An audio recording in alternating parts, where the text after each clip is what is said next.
찬양 감사합니다. 주님만 찬양하리. 이 귀한 찬양을 주님 받으시고 또 우리 모두에겐 찬양할 수 있는 은혜를 더해 주실 줄 믿습니다.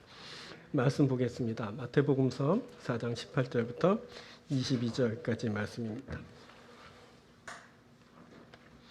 마태복음 4장 18절부터 22절 말씀. 갈릴리 해변에 다니시다가 두 형제 곧 베드로라 하는 시몬과 그의 형제 안드레가 바다에 금을 던지는 것을 보시니 그들은 어부라. 말씀하시되 나를 따라오라. 내가 너희를 사람을 낚는 어부가 되게 하리라 하시니 그들이 곧 그물을 버려두고 예수를 따르니라. 거기서 더 가시다가 다른 두 형제 곧 세베대의 아들 야고보와 그의 형제 요한이 그의 아버지 세베대와 함께 배에서 금을 깁는 것을 보시고 부르시니 그들이 곧 배와 아버지를 버려두고 예수를 따르니라. 아멘. 자, 오늘은 봉독해 드린 마태복음서 4장 18절부터 22절을 본문으로 나를 따라오라 라는 제목으로 말씀을 나누도록 하겠습니다.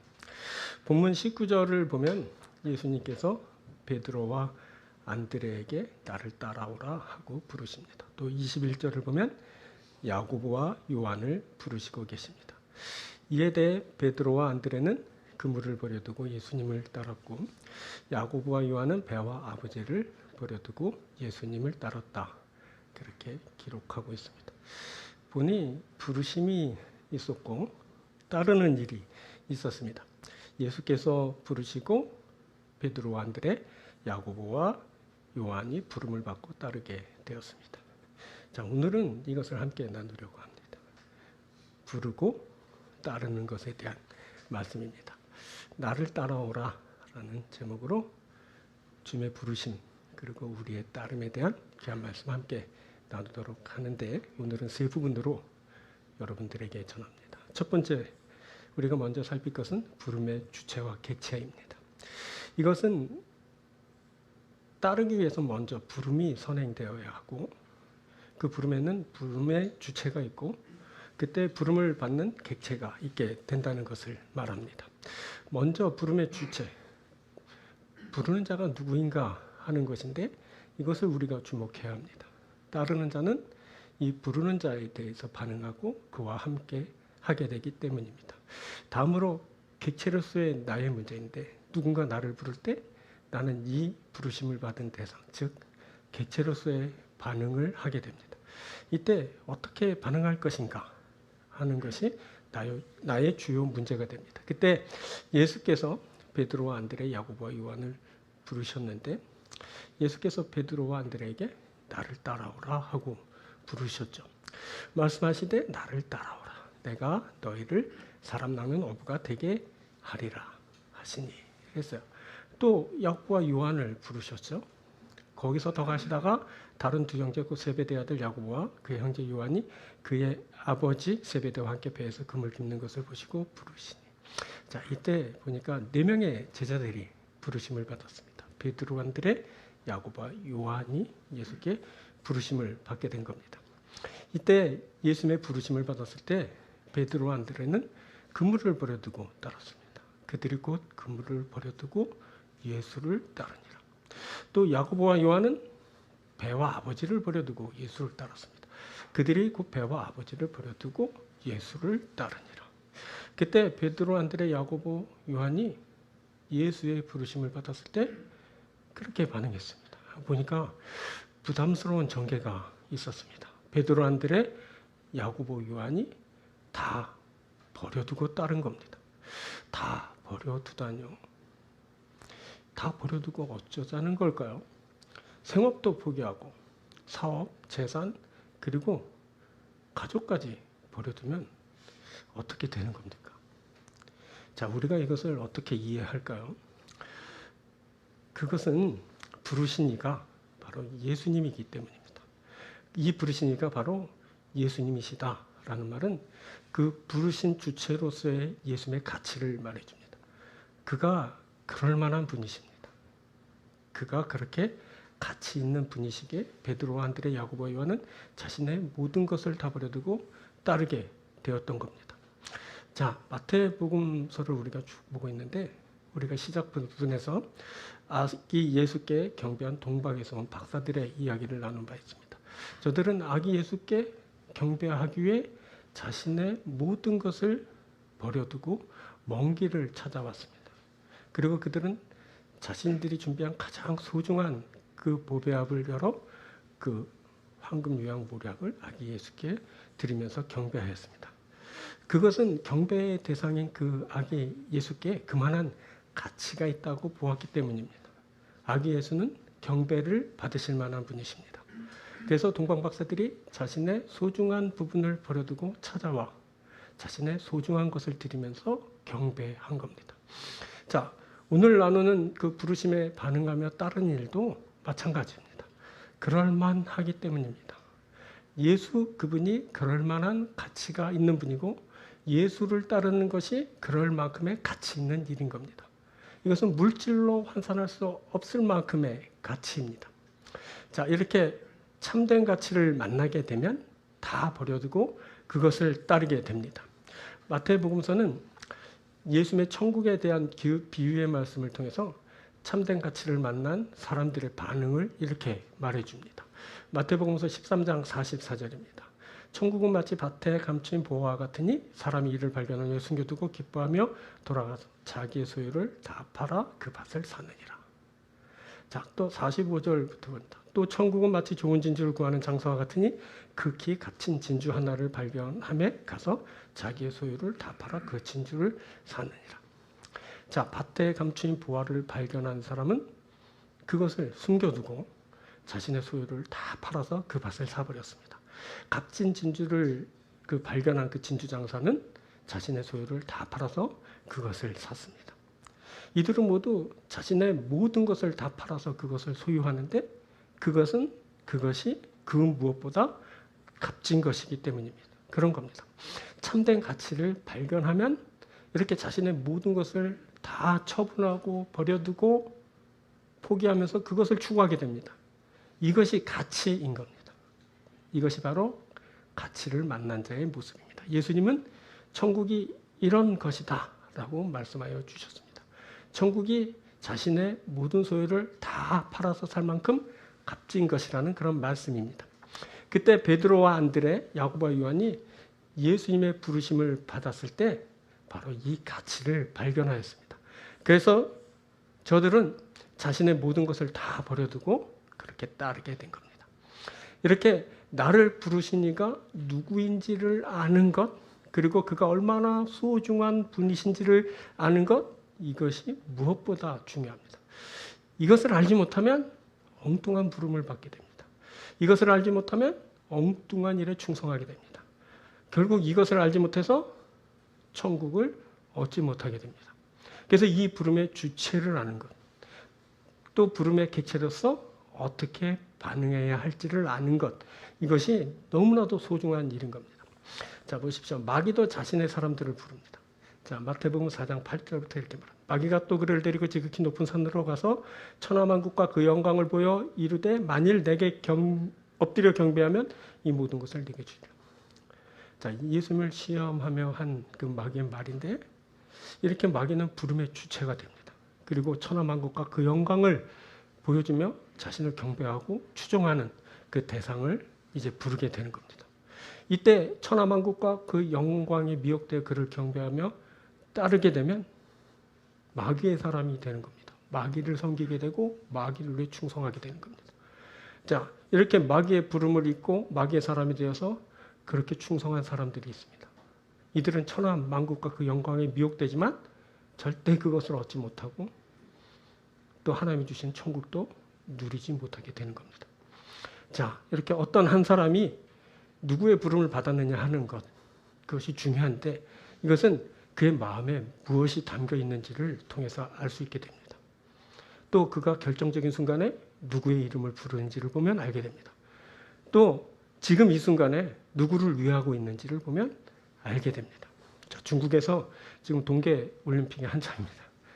참가한 코치진 선수들 저마다 자신을 부른 주체, 즉 자신의 조국, 그 나라와 영광을 위해 최선을 다하며 경기를 하고 있습니다. 각국 선수들이 최선을 다할 때마다 조국은 영광을 받고 그리고 국민들은 한 가지로 기쁨과 감격을 누리게 됩니다. 이 선수들은 자신을 부른 주체, 그 조국의 영광과 백성들의 그 기쁨을 위해 온 힘을 다 쏟고 있는 겁니다. 자, 그런 겁니다. 우리가 누구의 부름을 받았느냐 하는 것을 아는 것, 부름의 주체가 누구인지라는 것이 중요합니다. 또 나는 부름을 받았을 때 부름의 객체로서 어떻게 반응하는가 하는 것이 소중한 겁니다. 우리가 잘하고 명확히 해야 되는 것은 지금 나를 부르신 이가 누구인지를 분명히 하는 겁니다. 여러분들을 부르신 이가 누구이십니까? 중국입니까? 아니죠. 우리를 부른 이는 좀 제가 이상한 말을 했지만 분명히 하나님이시고 또 그의 아들 예수 그리스도께서 우리를 부르십니다. 보니까 우리가 주님의 부르심을 입었습니다. 할렐루야. 우리는 예수님과 함께 합니다. 그래서 하나님 나라와 그 영광을 위합니다. 그때 하나님이 영광을 받으시고 우리는 천국을 소유한 자가 되는 겁니다. 사랑하는 여러분, 이것을 분명히 하십시오. 아주 간단하고 쉬운 것인데 사람들이 이것을 하지 못하고 마귀의 음성을 듣고 마귀가 보여주는 그 미끼를 덥석 물고 천하만국과 그 영광을 구하다가 어두운 데 버려져 이를 가는 이들이 있습니다. 그래서 우리들이 지금 바로 이 시간에 분명히 해야 됩니다. 나는 하나님의 부르심을 입습니다. 할렐루야. 여러분들은 하나님의 부르심을 입은 자들입니다. 그래서 하나님을 위하고 그 영광을 구합니다. 이때 하나님은 예수님을 통해 가져오신 그 나라를 우리에게 주시고 그의 백성이 돼서 영원히 살게 할 겁니다. 사랑하는 여러분, 하나님을 섬기고 하나님을 위하고 하나님의 부름을 듣고 하나님을 따르는 그런 여러분들이 되길 주의 이름으로 축원드립니다. 두 번째는 따름의 시기와 그 자리입니다. 이것은 부름을 받았을 때 그 부름을 받고 따르는 시기, 따르게 되는 자리를 말합니다. 우리가 지난주에 그 말씀을 이루는 시기와 자리에 대해서 나누었습니다. 시기, 뭐라 그랬죠? 언제든 하나님이 원하시는 그때 말씀을 이루신다 했습니다. 자리, 어디든 하나님이 원하시는 그 자리에 말씀을 이루신다 했습니다. 부름을 입는 그 자리와 시기도 아주 유사합니다. 시기, 언제든 주님이 원하시는 그때 우리를 부르십니다. 자리, 어디서든 주님이 원하시는 그곳에서 우리를 부르십니다. 아주 간단합니다. 그때 예수께서 베드로와 안드레, 야고보와 요한을 부르실 때 저들의 때와 장소와 상관없이 저들을 부르셨습니다. 베드로와 안드레를 부르실 때 갈릴리 해변에 다니시다가 저들이 금을 던지시는 것을 보시고 나를 따라오라 하고 부르셨습니다. 또 야고보와 요한을 부르실 때는 저들이 배에서 금을 깁는 것을 보시고 부르셨습니다. 그때는 저들이 예수님의 부르심에 응하기 참 곤란한 때였습니다. 그때 베드로와 안드레는 한참 밥벌이를 할 때였습니다. 또 야고보와 요한은 밤새 조업을 마치고 이제 그물을 재정비하고 있을 때였습니다. 보니 베드로와 안드레는 그물을 던지는 한참 바쁠 때 부르심을 받았고 그 야고보와 요한은 일을 마치는 몹시 그 피곤할 때 이제 막 정리를 할 때 그때 부르심을 받았습니다. 여기 보니까 모두 부르심에 이렇게 선뜻 임하기 어려운 때입니다. 그런데 놀랍게도 베드로와 안드레, 야고보와 요한은 모두 부르심을 받고 예수님을 따르게 되었습니다. 자, 어떻게 이럴 수 있는 걸까요? 자, 우리 같으면 어떨까요? 한참 지금 직장에서 일하고 있는데 예수님이 나를 따라오라 하면 여러분들은 어떻게 하시겠습니까? 이제 퇴근해가지고 이제 좀 이것저것 정리하고 집에 들어가서 이제 좀 가족들과 함께 좀 즐거운 시간도 갖고 쉬려는데 꼭 그때 주님이 부르시는 거예요. 야, 나와봐, 할 일이 있다. 어떻게 하시겠습니까? 자, 그런데 야고보와 요한은 그리고 베드로와 안드레는 그 부르심에 응했습니다. 놀랍지 않습니까? 자, 이것은 부르심을 입는 그 시기가 어떠하든지 그 자리가 어떻든지 언제든 누구든 주님의 요청에 그렇게 응할 수 있다라는 가능성을 보여주는 겁니다. 언제든 주님이 우리를 부르실 수 있고 어디서든 주님이 우리를 부르실 수 있습니다. 그것은 언제든 우리가 주님을 따를 수 있고 어디서든 우리가 주님을 따를 수 있다라는 것을 말해주는 겁니다. 그런데 잘 보면 그 가능성을 먼저 예수님이 열어주셨습니다. 보니까 예수님이 먼저 그렇게 시작하셨습니다. 예수님은 하나님이 원하시는 때 하나님이 원하시는 그 자리에서 하나님의 일을 시작하셨습니다. 자, 예수님은 갈릴리 근방 가버나움에서 공생애를 시작하셨습니다. 자, 사람이 뭔가 계획할 때 그 시골 총구석에서 시작하고 싶었겠습니까? 그렇죠? 서울로 가야죠. 예루살렘으로 가야 됩니다. 그래야지 일을 아주 큰 일을 할 수 있고, 그리고 그 뜻하는 바를 이루지 않겠습니까? 다들 서울로 상경해서 그 일을 하고 있는데, 근데 예수님은 그렇지 않았습니다. 시골, 원래 나사렛, 갈릴리 지방 나사렛에서 살았는데 그보다 더 북서쪽으로 가가지고, 그렇죠? 갈릴리 호수 북서쪽에 있는 그 가버나움이라는 곳에 가서 시작하게 하셨습니다. 그것은 예수님이 원하시는 장소가 아니었습니다. 그래서 하나님이 그곳에서 시작하시게 한 겁니다. 그것은 지난주에 나눴듯이 말씀을 이루기 위해서 그곳에서 시작하셨습니다.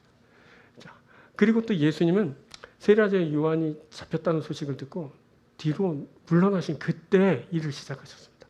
한껏 위축된 때이고 두려운 때입니다. 무언가를 시작하기엔 참 부적합한 때였습니다. 그런데 예수님은 그때 시작하셨습니다. 하나님이 그때 시작하게 하신 겁니다. 그것이 바로 하나님이 말씀을 성취하신 자리고 말씀을 성취하신 때였던 겁니다. 자, 예수님이 공생의 일을 시작하신 자리. 자, 여러분 뭔가 이제 하나님의 일을 하는 거예요. 보통 사람의 일도 아니고 그 어마어마한 일을 하는데 데뷔전을 치르게 되는데 어디서 하고 싶습니까? 그렇죠? 근데 그 시골에서 시작하게 하신 거예요, 하나님이.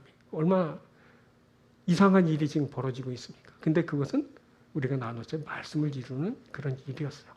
예루살렘 아니고 이방으로 일컬어지는 변방이었고, 그리고 때도 아주 두렵고 떨리는 그때 이제 시작하게 된 겁니다. 말씀을 이루기 위해서 그렇게 하셨다. 그게 성경은 우리에게 알려줍니다. 그곳에서 예수님은 정말 죄로 인해서 어둠과 중음을 매일 경험하는 그 백성들에게 밝은 빛을 가져다 주고 생명을 가져오는 그 일을 하셨습니다. 또 백성들을 회개에 이르게 하시고 저들에게 천국을 가져다 주시는 그 일을 이제 하셨습니다. 이렇게 예수님은 전면에 나서기 참 부적합해 보이는 그때, 부적절하게 여겨지는 그 자리에서 그렇게 시작하신 겁니다. 하지만 그 시기가, 그 자리가 모두 말씀을 이루는 것이고 그것이 바로 하나님의 시기였고 하나님의 자리였다는 것을 알게 됩니다. 그리고 그렇게 시작하신 예수님은 똑같은 방법으로 제자들을 부르셨습니다. 하나님의 역사를 함께 써나갈 그 제자들을 부르실 때 예수님은 예수님이 원하시는 그 시기에, 예수님은 예수님이 원하시는 그 자리에서 제자들을 부르셨습니다. 그것이 사람 보기에는 그 부르심에 임하기 참 곤란하고 어려운 시기고 그 자리라고 판단되지만 예수님은 예수님의 때 그렇게 하셨고 베드로와 안드레, 야고보와 요한이 그렇게 부르심에 응답하였습니다. 그때 예수님은 갈릴리 해변에 다니시다가 베드로와 안드레가 금을 던지는 것을 보시고 부르셨습니다. 이렇게 말해지죠. 18절에 갈릴리 해변에 다니시다가 두 형제고 베드로라는 시몬과 그 형제 안드레가 바다에 금을 던지는 것을 보시니 그들은 어부라. 여기서 이제 보시니라는 보다라는 말이 나와요. 이 말은 에이도라는 단어예요. 이 말은 그냥 흘겨보다 건성 대충 보다 이런 말이 아니라 유심히 보다, 관찰하다 이런 뜻이에요. 주님은 그곳에서 베드로와 안드레를 보실 때 어떻게 보셨냐면 유심히 보셨어요. 유심히 보시고 부르신 거예요. 그러니까 아무렇게나 즉흥적으로 사정도 보지 않고 그렇게 부르신 것이 아니었어요. 주님은 주님이 깊게 살펴보시고 그리고 그 보실 때 그때가 가장 적합한 때라고 판단하셔서 저들을 부르신 것이었습니다. 그렇게 그때 그곳에서 최초의 제자를 부르는 역사적인 일이 일어나게 되었습니다. 그 일이 주님이 원하시는 그 시기에 원하시는 그 자리에서 이루어진 겁니다.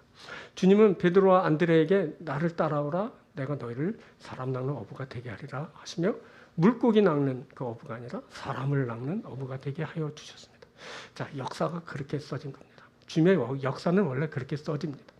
주님의 역사는 어떻게 써지냐면 주님이 원하시는 그 시기에 주님이 원하시는 그 자리에 써지는 겁니다. 주님이 원하시는 그 시기와 자리에 주님의 역사가 일어나고 사람들이 그 역사를 만나게 되는 겁니다. 그 역사 중에 사람이 부르심을 입고 그리고 따르는 일을 하게 되는 겁니다. 여러분 우리가 계속 말하지만 아까 주체부에서 뭐라 했어요? 우리가 하나님의 부르심을 입었다 해서 우리가 또 주 예수 그리스도의 부름을 입습니다. 우리가 주 예수의 부르심을 입었습니다. 여러분 이거를 확신하십니까?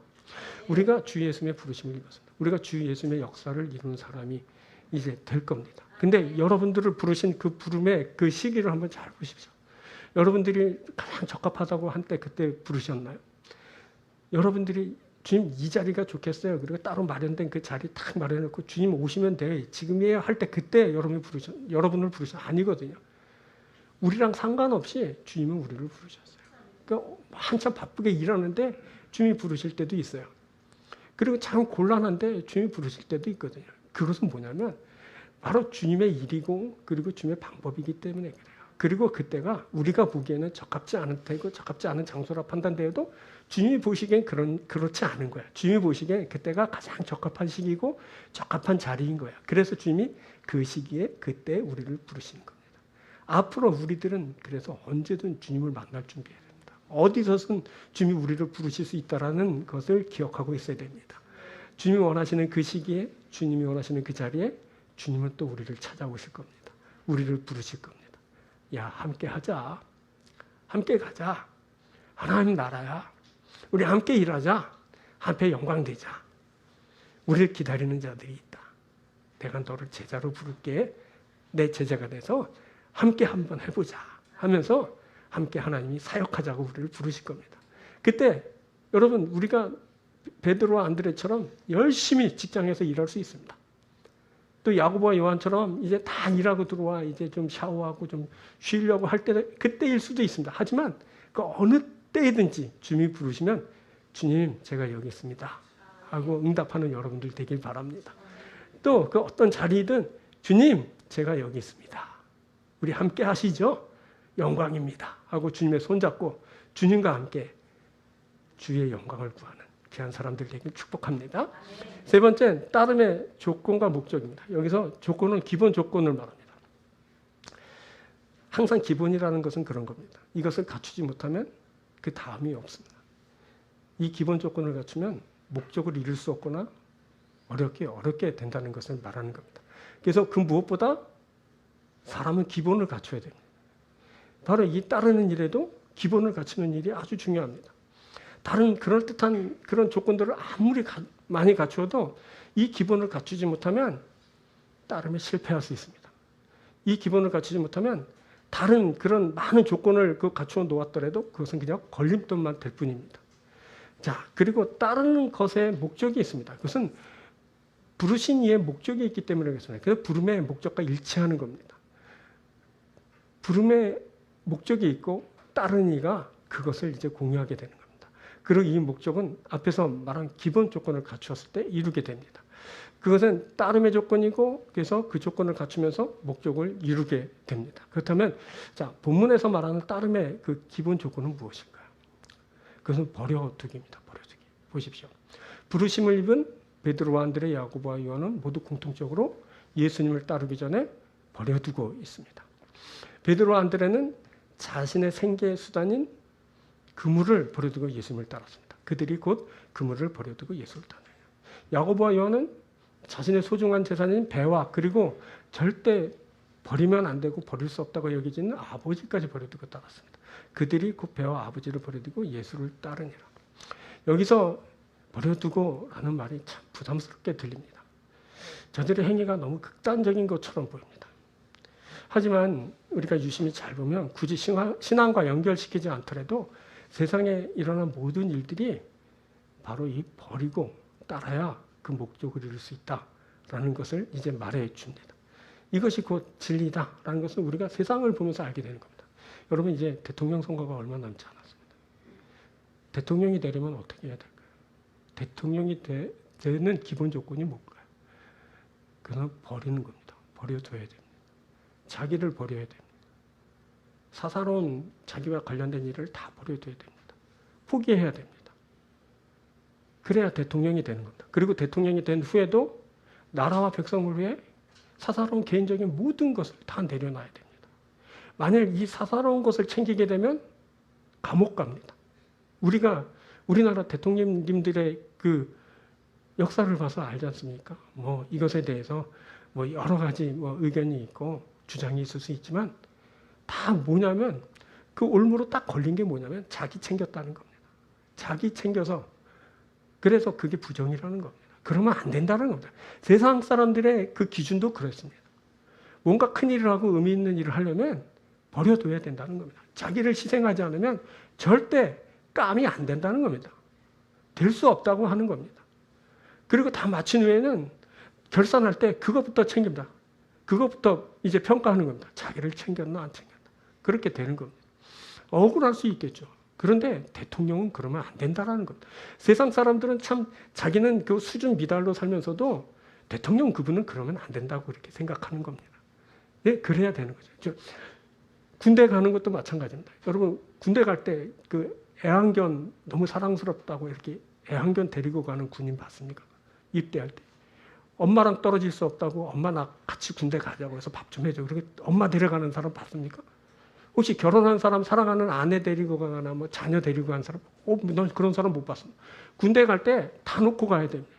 사랑하는 사람, 강아지, 고양이 다 놓고 그 뭐 자기가 애착하는 그런 물건들 뭐 하다못해 반지 뭐 이런 장신구도 다 빼고 가야 되는 겁니다.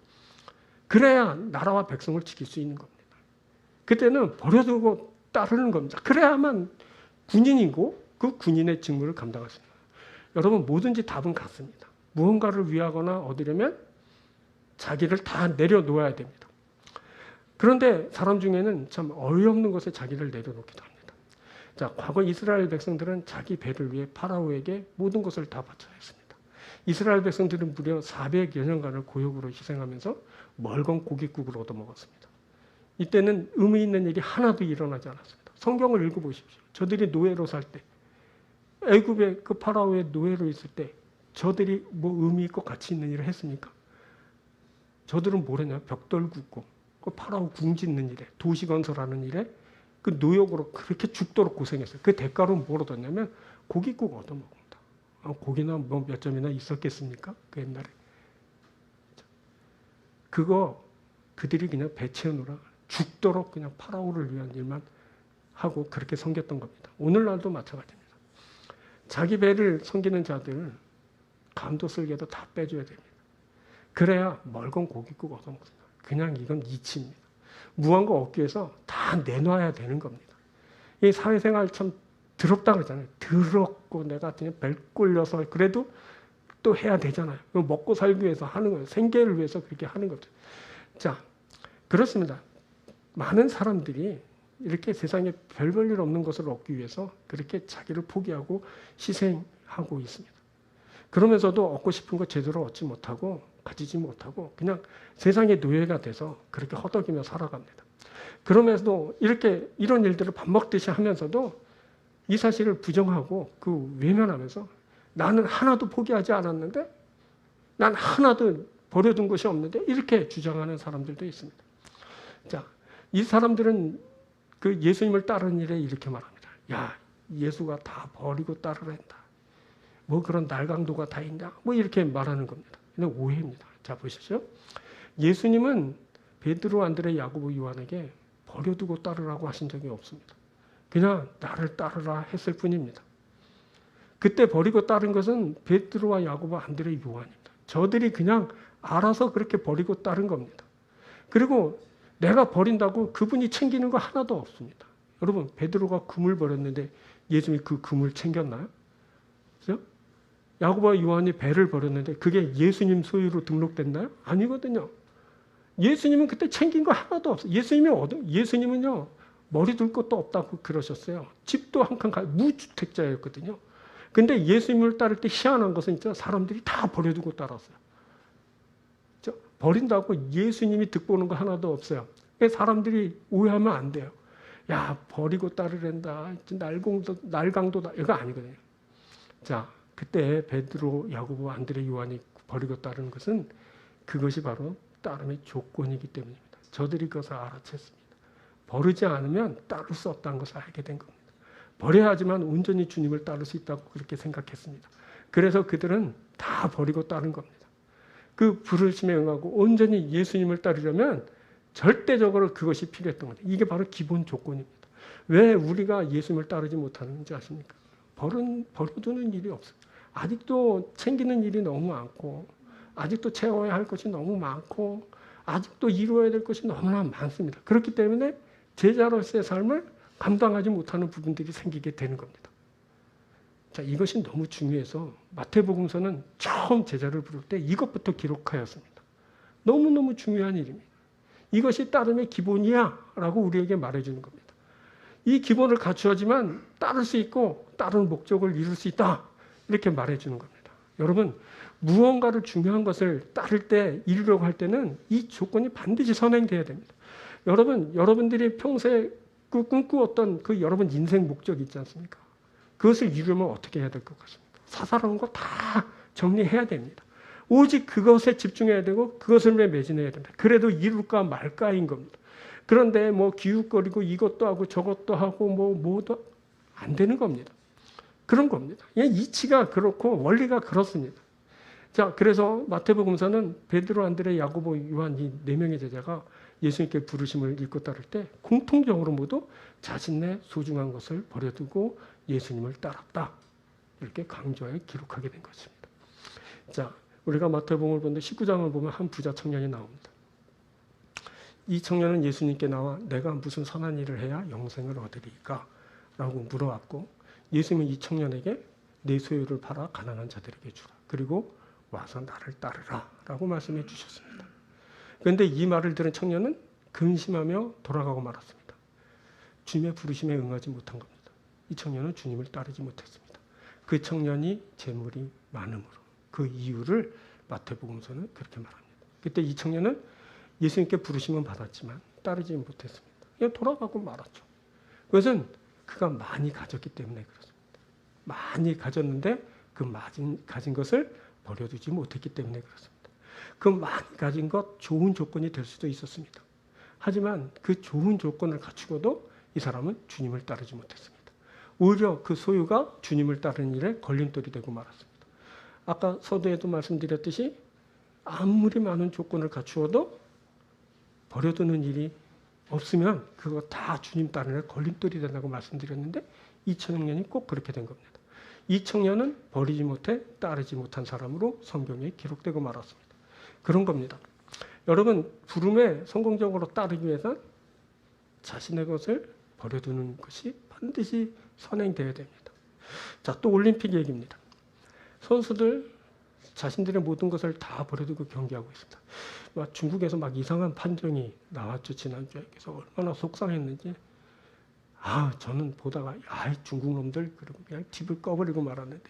그래서 또 궁금해서 하이라이트 또 나중에 보려고 했는데 역시나 또 그렇게 또 판정이 또 속상하고 그래서 막 아마 우리나라 백성들은 다 그랬을 것 같은데 막 그래서 이제 절대 내 동계올림픽에 안 본다. 이제 보이콧이다. 그래 놓고 10분 있다 또 TV 틀어가지고 어떻게 되나 궁금해서 또 보고 그랬지만 자, 선수들이 정말 대단한 건 그런 겁니다. 이상한 판정이 나왔어요.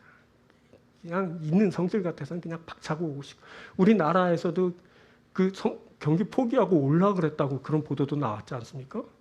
막 그 지도부에서도 그런 막 그 판정을 내릴 만큼의 그 속상한 일이 벌어졌는데 그 다음에 또 경기에 또 나오더라고요. 보란 듯이 금메달 땄잖아요. 뒤집었잖아요. 얼마나 큰 박수가 나고 막 마음이 울컥하고 막 눈물도 찔끔 나고 그랬는데 이게 바로 선수들의 진면목입니다.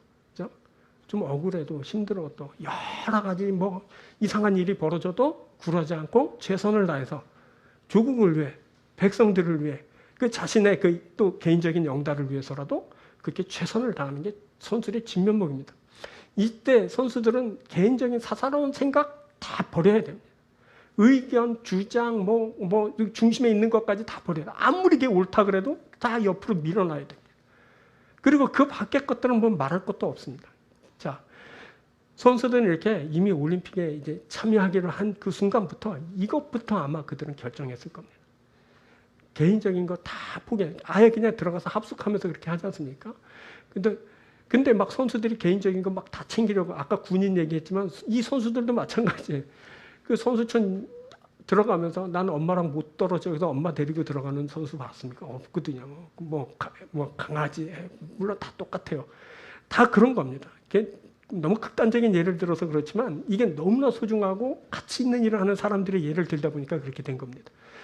자, 국가적인 그런 백성들이 염원하는 그 목적을 이루려면 또 혹은 개인적으로 꿈꾼 그 영광이라도 그것을 이루려면 여러분 반드시 이렇게 버려두는 일이 있어야 된다. 그것을 해야 그것을 이루게 됩니다. 이렇게 따르기 위해서 버려두는 것 뭐냐? 따름의 목적을 이루게 하는 겁니다. 자, 부르신 목적을 이루는 사람이 되는 겁니다. 그때 베드로와 안드레를 부르신 목적 그것이 19절에 이렇게 말씀되죠. 말씀하시되 나를 따라오라 내가 너희를 사람을 낚는 어부가 되게 하리라.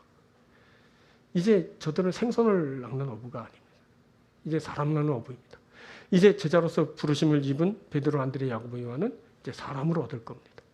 저들이 하나님 나라와 백성이 되게 하는 그 일을 하는 겁니다. 이것이 바로 부름의 따름의 목적입니다. 그때 베드로, 안드레는 그물을 버려두고 예수를 쫓았다고 합니다. 그죠? 그들이 그물을 버려두고 예수를 따라. 베드로, 안드레는 가난한 어부입니다. 이들에겐 세베대의 아들처럼 배가 없었죠. 그래서 무태서 바다를 향해 그물을 던져 고기를 잡습니다.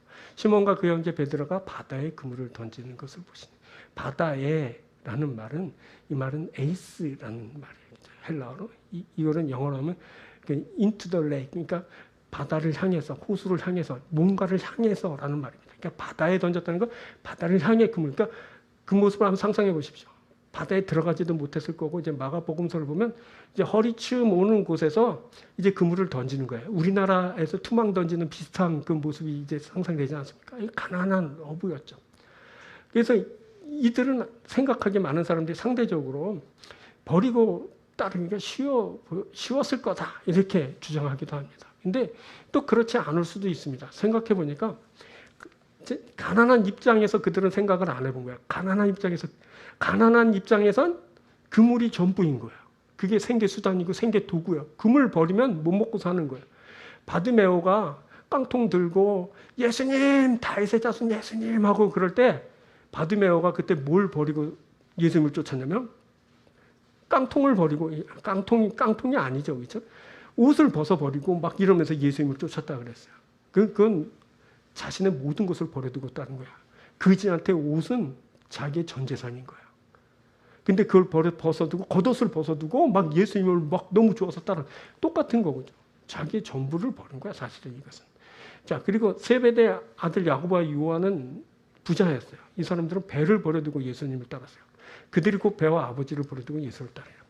이때 그 배는 어느 정도였냐면 그물을 정비하는데 어디서 하냐? 배 안에서 하죠. 자, 거기서 가시다가 다른 두 형제 세베대 아들 야고보 요한 그 형제 요한이 그의 아버지 세베대와 함께 배에서 그물 깁는 것을 보시고 부르시죠. 배에서라는 게 이 에서라는 말은 n이란 말이네. 영어로 말하는 in이야, in. 그 안에서 배가 얼마나 넓었는지 배 안에서 그물이 넓잖아요. 그걸 다 피고 그 어부들은 그렇잖아요. 그물을 던지면 와서 그물 정비하고 다음 그 출항을 위해서 조업을 위해서 그렇게 준비를 하는데 배 안에서 한 거야. 자, 대충 그림이 그려지죠. 아버지가 선주고 회장님이야. 아들들이 뭐 상무 전무쯤 됐겠죠. 그래서 근데 어느 날 그 사업체를 그리고 회장님이신 아버지마저 버리고 이들이 이제 예수님을 따른 거야. 자, 이것은 여러분 인륜의 문제를 말하는 것이 아니에요. 인간의 도리를 말하는 것이 아니에요. 이것은 따름의 중함을 말하는 거야. 그때 그 따르는 일이 그렇게 중요했다라고 말하는 거야. 그래서 그들은 예수님을 따르기 위해 그 모든 것을 버려두었던 거예요. 자, 이렇게 베드로와 안드레, 야고보와 요한 이 네 명의 처음 제자들은 그렇게 버려두고 예수님을 따라서 예수님을 따르는 그 목적을 이루게 돼요.